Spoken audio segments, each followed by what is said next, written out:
Bonjour à tous et bienvenue sur le podcast Cardano français. J'espère que vous allez bien et que votre semaine termine en beauté.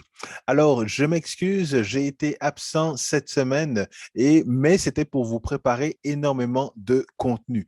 Alors, j'ai plusieurs présentations que je vais pouvoir sortir sur le Web 3.0 et la blockchain. Il y a également une présentation que je vais sortir sur tout ce que j'ai appris au niveau de la blockchain depuis que je suis en crypto-monnaie qui va être très intéressante pour vous. L'inflation également, un sujet très important qui va vous inciter à investir et non pas à garder justement votre argent dans votre compte en banque. Et il y a également les entrevues que j'ai passées avec la personne de la Fondation Cardano, mais également avec nos amis du coin du journal. Donc, tout ça va arriver. C'est beaucoup de contenu que je veux vous partager et malheureusement, je suis sûr que je ne pourrai pas tout vous partager d'ici le sommet parce que je veux également couvrir tous les éléments qui auront été dits lors du summit de Cardano. Mais je ferai mon maximum. Et si vous aimez toujours le contenu de mes vidéos, n'oubliez pas de smasher bien fort le bouton like, abonnez-vous à la chaîne YouTube et partagez l'épisode avec le plus de monde possible. On va commencer par l'analyse de Bitcoin, Cardano, et puis je vous fais un résumé de tout ce qui s'est passé et ce qu'on peut s'attendre d'avoir d'ici le sommet de Cardano. C'est parti. Alors, comme vous pouvez le voir au niveau du graphique de Bitcoin, je ne sais pas si on peut avoir quelque chose de beaucoup plus beau que ça. Même si on voit qu'on a eu dernièrement une grosse correction, une bonne correction, lorsqu'on analyse la manière dont ça fonctionne et que justement on a les bons contacts, on peut se rendre compte il y avait une belle opportunité à aller chercher justement à accumuler du Bitcoin avant la prochaine montée. Et donc, quelque chose que j'aimerais vous montrer ici, c'est que nous avons, dans le fond, nous avons vécu dernièrement la grosse correction qui était une accumulation de Wyckoff. Je vous ai montré à plusieurs reprises justement ce pattern avec une descente, une accumulation, un spring et la remontée. Et on peut voir que justement, c'est ça qui est arrivé et que là, justement, on pensait qu'on était sorti du bois, mais badang, on a eu justement ici une petite tendance ou un petit pattern de Wyckoff. Si on agrandit, et ça, c'est une gracieuseté justement de mon ami Paul, qui l'a expliqué sur la chaîne YouTube et qui l'a justement pris d'une autre personne et qui l'a référé également. Mais moi, je réfère mon ami Paul parce que c'est de là d'où je l'ai appris. Et là, on peut voir exactement le pattern de Wyckoff qu'on a vu, la descente, la remontée, l'accumulation. Et là, on est en train de repartir exactement, point pour point, avec la descente, la remontée. On reteste et puis on est en train de repartir à la hausse tranquillement. Et on voit que justement, tout ça s'est passé au mois de septembre. Et c'est vraiment drôle parce que un de mes contacts m'avait dit que il avait entendu d'une autre personne, bien évidemment, que aux alentours du 11 septembre, il allait quelque chose qui allait arriver au niveau de Bitcoin, qu'il allait y avoir une correction. Et évidemment, j'ai toujours gardé ça dans la tête, mais j'étais toujours resté stické sur le 11 septembre. Mais comme vous le savez en crypto, n'arrive jamais à une date fixe. Et là, on peut le voir que justement, aux alentours du 11 septembre, donc le 7 ici, on a eu la correction. Le 10, on a eu une autre correction. Et après ça, on est en train de remonter à la hausse. Mais encore une fois, étant donné que je savais que quelque chose allait arriver au mois de septembre, aux alentours du 11, eh bien, j'ai pu profiter justement de la chute et pour accumuler les différentes cryptos. Et j'ai également fait cette analyse-là, et c'est pour ça que je vous parle beaucoup de analyser les graphiques, de prendre connaissance et d'être en mesure de voir les différentes tendances. Et dans mon analyse, je me suis rendu compte que le mois de septembre est un mois qui est généralement beaucoup plus rouge que vert. Donc ici, on voit, on est en 2014, on a un mois de septembre qui est flat et qui après ça est dans le rouge. En 2015, on a une exception en 2015, en 2016 également, mais quand on regarde 2017, mois de septembre, c'est rouge, 2018, c'est rouge, 2019, c'est flat et après ça, ça devient rouge. Et 2020, on voit que c'est rouge et dans le fond, 2021 ne fait pas exception. Donc, on voit que le mois de septembre est un mois où, de manière générale, les cryptos baissent pas mal, Bitcoin baisse pas mal et quand Bitcoin baisse, ben, le reste des cryptos continue de baisser. Et là, donc, on voit que ça ne faisait pas exception. On a eu une grosse correction et puis on est en train de remonter tranquillement, mais on est en train de remonter pour justement présenter cette dernière phase. Donc, on est dans la dernière montée que je vous montrais dans ma dernière vidéo, dans cette vague 5, mais on est toujours justement dans cette première correction de la phase 2 dans le fond, dans le point 2, et on est en train de monter. Et je ne me demande pas, je le sais d'une certaine manière que IOHK et que Charles Hoskinson est au courant justement de cette vague d'Elliott et que tout a été planifié à l'avance. Donc, même s'il y a eu le gros FUD au niveau de Cardano, donc dernièrement, et qu'il y a eu cette correction-là, je suis pas mal sûr que c'était planifié que Gauguin devait sortir au mois de septembre, qu'on allait avoir le summit pour la fin du mois. Et même s'il y a eu du FUD, eh bien qu'il allait quelque chose qui allait justement tirer le marché vers le bas. Parce que si j'ai un contact qui est en mesure de me donner une information qui, vers le 11 septembre, il y a une correction qui va arriver au niveau de Bitcoin, Charles Hoskinson, avec les contacts qu'il a au niveau de CryptoLand, était en mesure de le prévoir également. Donc, c'est vraiment très important et très intéressant d'être entouré des bonnes personnes, de suivre la bonne information et justement de pouvoir voir les tendances. Alors, comme on voit au niveau de Cardano, c'est également la même chose. Donc, on a eu évidemment la grosse correction et c'était l'opportunité, encore une fois, d'accumuler du Cardano, même au plus bas de 2 dollars. C'est revenu à 2 dollars. Et même actuellement, là, on est dans une phase d'accumulation très intéressante avant de repartir à la hausse. Et pourquoi je dis avant de repartir à la hausse? Parce que si vous l'avez peut-être énormément entendu des autres YouTubeurs, mais on a ce Golden Cross qui est en train de se préparer et qui généralement est annonciateur d'un Bitcoin qui repart à la hausse. Et comme on est encore une fois dans cette dernière vague, la vague la plus parabolique au niveau du Bitcoin et des crypto-monnaies, ben, ça commence par Bitcoin. Et comme on peut le voir au niveau de Cardano, on voit qu'on est en train de se préparer à la même chose, ce même Golden Cross qui va arriver un petit peu plus tard parce que, encore une fois, Bitcoin drive les autres crypto-monnaies vers le haut et vers le bas. Donc, soyez attentifs à ça. Et encore une fois, je mets mes différentes courbes jusqu'à la fin du mois de septembre parce que avec le summit qui va arriver et les différentes annonces qu'on va arriver, on va voir un prix de Cardano qui va remonter à la hausse avant d'avoir une correction, puis repartir encore une fois avec la vague d'Elliott que je vous ai montré, mais que je vais vous remontrer dans quelques minutes. Donc, ça fait le tour au niveau du graphique. Passons justement aux news de Cardano. Alors, juste avant de passer aux news de Cardano, si vous êtes intéressé, je vous le rappelle, la formation de mon ami Paul, cryptoformation.ca. Comme vous le voyez, il y a une formation qui va sortir ce vendredi sur les finances décentralisées. Je ne vous ai pas encore négocié un prix pour cette formation, mais ça ne devrait pas tarder. Et parce que c'est sa stratégie, dans le fond, pour le bear market. Donc, le bear market, les finances décentralisées, stablecoin, continuer justement à faire des profits pendant le bear market. C'est sa stratégie et c'est sa formation qu'il va sortir ce vendredi, minuit Canada, 6 heures du matin pour la France.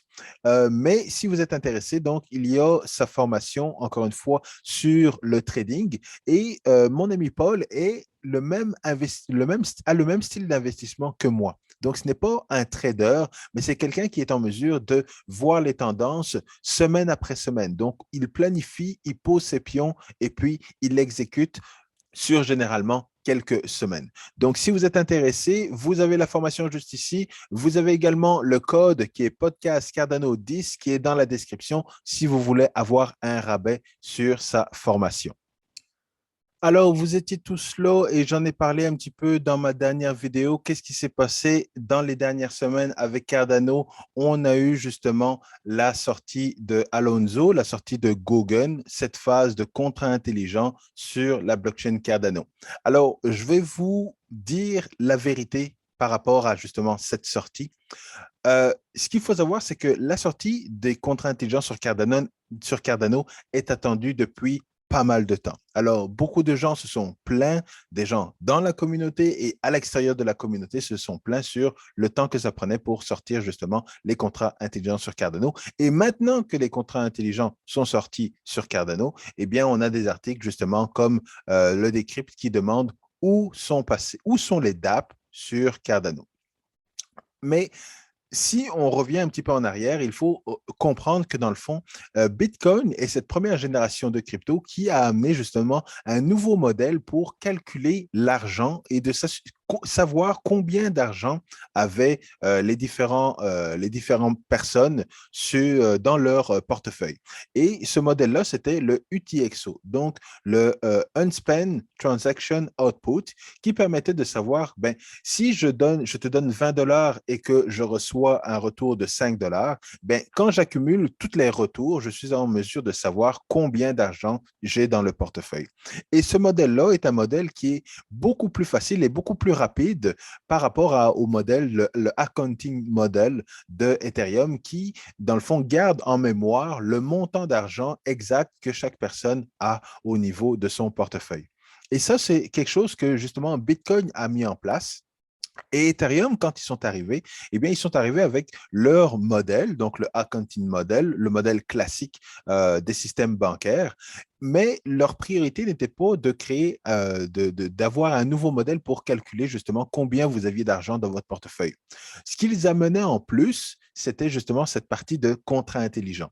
Et toute cette notion-là, toute cette architecture, toute cette manière de créer des contrats intelligents avec le code de Solidity, le Solidity pour développer des contrats intelligents et la manière de penser, la manière de programmer des contrats intelligents.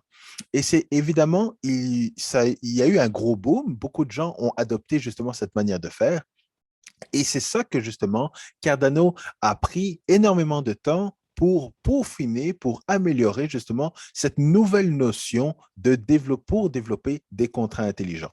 Ils n'ont pas nécessairement touché beaucoup au modèle de Bitcoin qui permet de calculer combien d'argent vous avez dans votre portefeuille. Ils ont étendu cette facilité avec le Extended UTXO et ils ont amené justement une nouvelle manière de faire pour développer des contrats intelligents. Et cette nouvelle manière de faire, évidemment, il faut se l'approprier. Et la manière dont on se l'approprie, c'est avec le temps.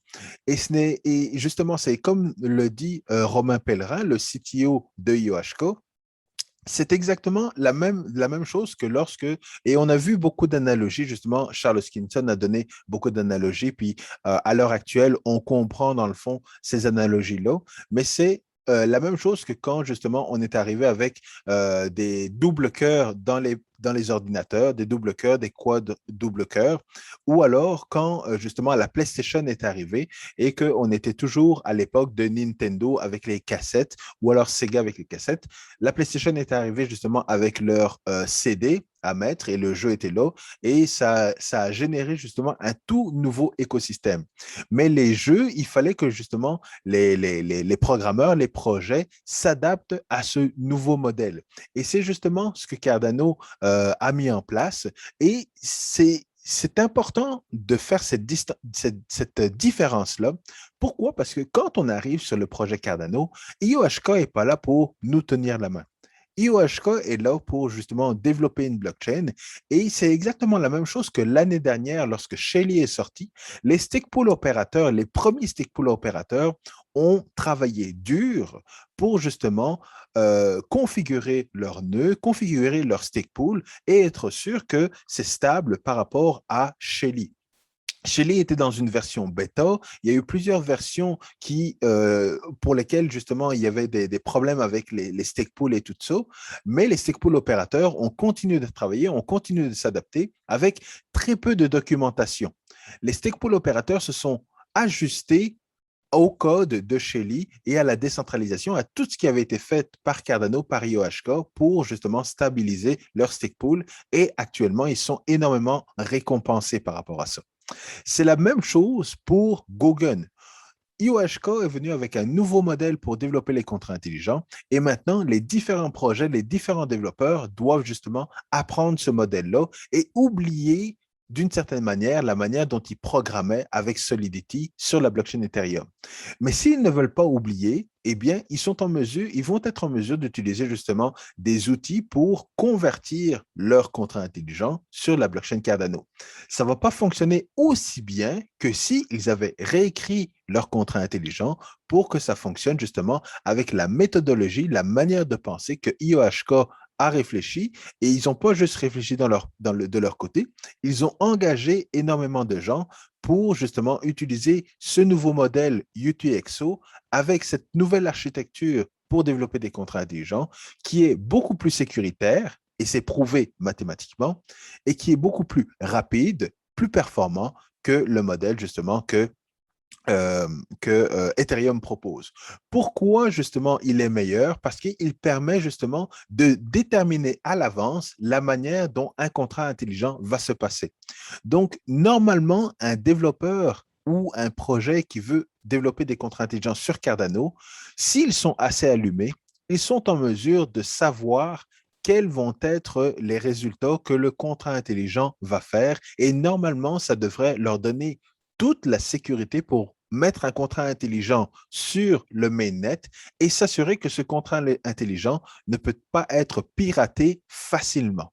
Si le contrat intelligent doit être piraté, c'est parce que il y avait une faille de sécurité ou une faille de quelque chose de beaucoup plus compliqué que juste quelque chose de facile comme on peut avoir justement au niveau d'Ethereum où on ne peut pas déterminer à l'avance quelle va être l'issue d'un contrat intelligent. Avec les contrats intelligents et avec Plutus, on est en mesure de déterminer l'issue et mieux encore, on est en mesure de déterminer les frais de transaction qu'on va avoir besoin justement pour utiliser ce contrat intelligent. Cette semaine, j'ai commencé à faire des transactions avec un nouveau projet dont je vais vous parler dans une prochaine vidéo. Mais ce nouveau projet sur Cardano, eh bien, a développé déjà le token. Dans le fond, on peut avoir le token sur Cardano et sur Ethereum.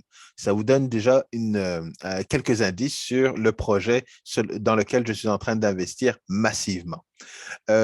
Et dans le fond, j'ai commencé à faire des transactions avec Ethereum, justement parce que c'est un token d'Ethereum, et les transactions m'ont coûté énormément d'argent et c'était extrêmement frustrant parce que j'étais sur un wallet d'Ethereum. J'ai eu des frais de transaction qui étaient moins chers et je suis passé d'un exchange vers un autre wallet et la transaction m'a coûté beaucoup plus cher.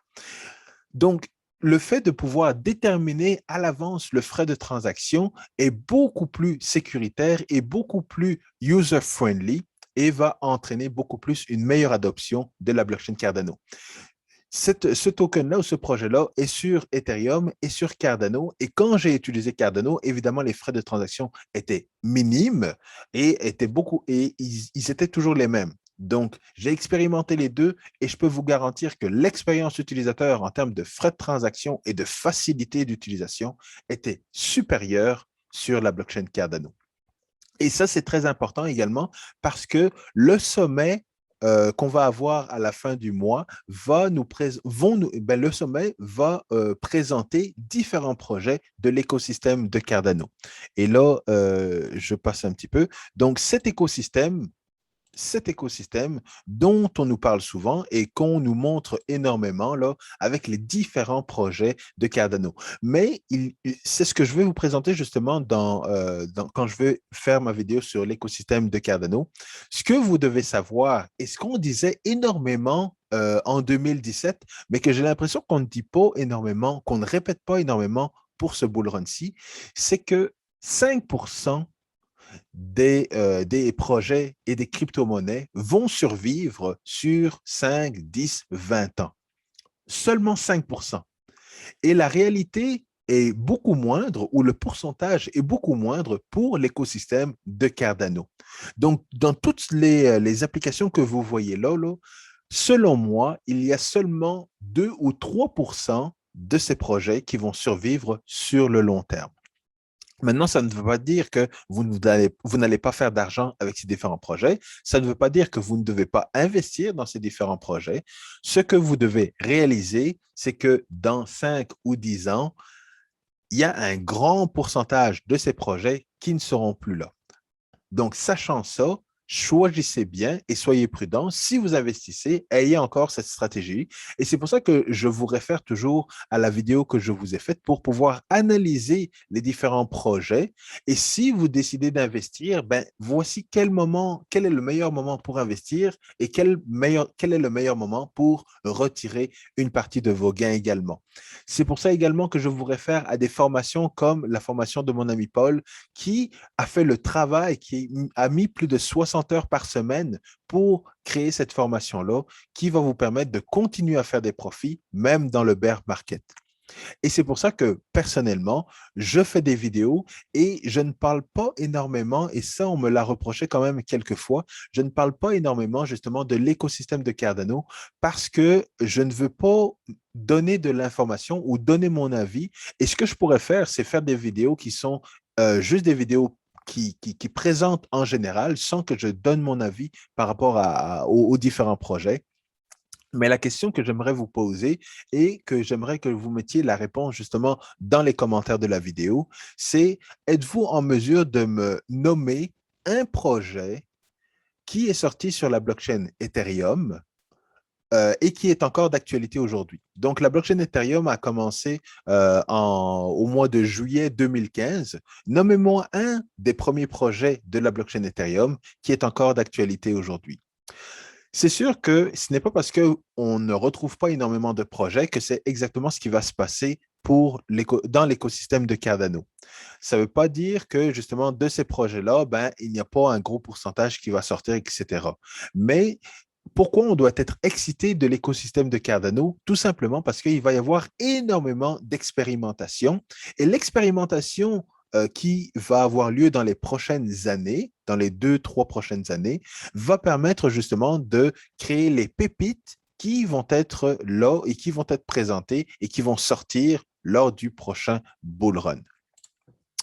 Alors, je parlais justement des différents projets et de l'importance que ces différents projets doivent mettre et l'effort qu'ils doivent mettre au niveau pour créer des bons contrats intelligents. Et c'est ce que je démontrais également dans ma vidéo où je vous disais, je vous donnais l'analyse pour pouvoir spotter les bons projets. L'équipe est très importante. Les bons projets vont être présentés ou vont avoir du temps de parole au sommet, mais également l'équipe est importante. Donc, on a vu un petit peu un raté de la part de MindSwap.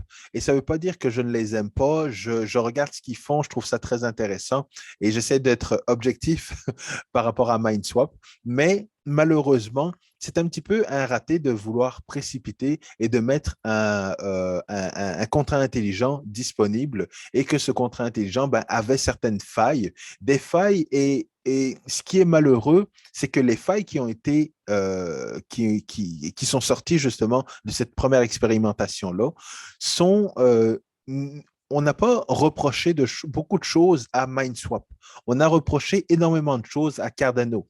Cardano est en problème, la blockchain Cardano est en problème, la blockchain Cardano n'est pas en mesure d'être performante et tout ça.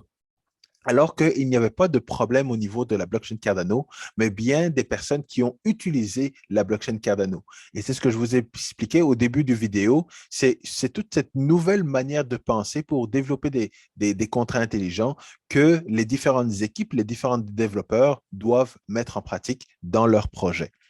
Et donc, c'est important parce que, encore une fois, toutes ces affaires de concurrency, de parallélisme et tout ça, je comprends pas, je ne comprends pas, en tant qu'informaticien, je ne comprends pas pourquoi un problème informatique ou une discussion informatique influence le prix ou influence le choix des investisseurs. C'est quelque chose qu'on ne peut voir ça que dans le monde de crypto-monnaie et qu'à CryptoLand. C'est pas parce que, justement, Cardano a des problèmes, a soi-disant des problèmes de performance, que le prix de Cardano devrait chuter drastiquement.